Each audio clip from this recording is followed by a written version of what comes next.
Mais quoi ça existe le signe qu'on fait comme ça avec les doigts?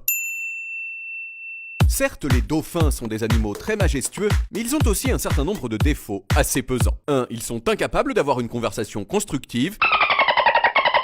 On comprend pas. Et 2. Ils n'ont pas de main. Résultat, non seulement ils ne peuvent pas faire le jeu que certains appellent la caquette à Jacques Chirac,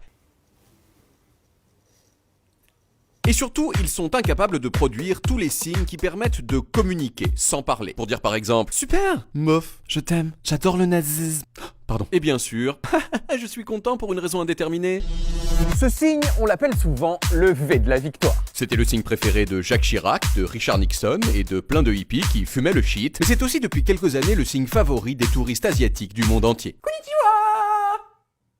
Raciste. Souvent, c'est très difficile de savoir d'où viennent les signes de la main. Le doigt d'honneur, par exemple, se perd dans la nuit des temps. Tout ce qu'on peut dire, c'est que la première photo qui le montre, c'est probablement celle-ci, en 1886. Mais pour le V de la victoire, en revanche, il y a un moyen d'en savoir plus. Et pour cela, il faut aller en Belgique. Avant, j'aimais bien la Belgique. Je gardais par exemple un super souvenir de mon stage à Bruxelles, à l'époque où je ressemblais à une sorte de Francis Lalanne en costume. Mais cette fois-ci, quand j'y suis arrivé pour le tournage de Depuis quand, ma chambre d'hôte a été cambriolée par quelqu'un qui en avait les clés. La quasi-totalité de notre matériel de tournage a été volée.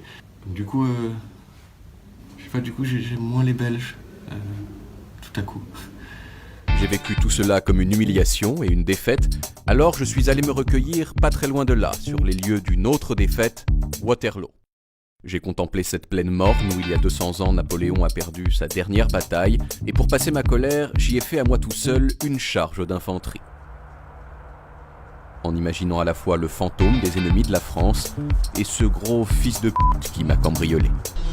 Bon, le lendemain, j'ai quand même repris mes esprits et je suis allé voir un monsieur. Bonjour, mon nom est Francis de Lavelay.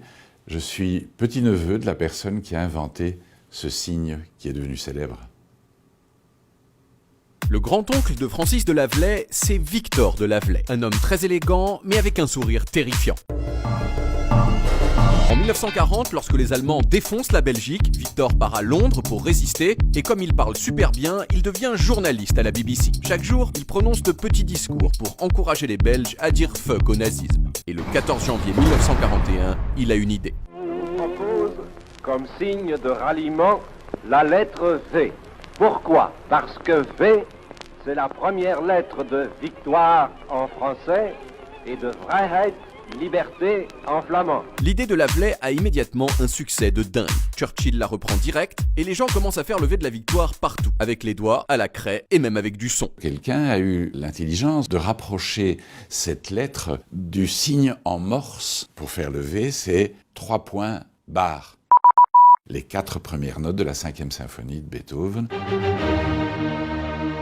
Or, comme Beethoven est allemand, il est nazi-friendly. Donc, dans les rues, quand les résistants font po, les nazis se disent « Oh, das ist Beethoven, das ist schön », alors qu'en fait, ils viennent de se prendre un gros fuck. Mais alors pourquoi c'est devenu le signe que tous les Asiatiques font sur les photos? Eh bien, la théorie la plus répandue, c'est que c'est principalement à cause de cette campagne de publicité pour les appareils photo Konica en 1972. Aujourd'hui, sur les photos, le V est de plus en plus concurrencé par d'autres trucs. Comme par exemple le cœur coréen avec le pouce et l'index. Mais si le but est de signifier la résistance devant l'adversité, il n'y a toujours rien de mieux que le V de Victor de Lavelay.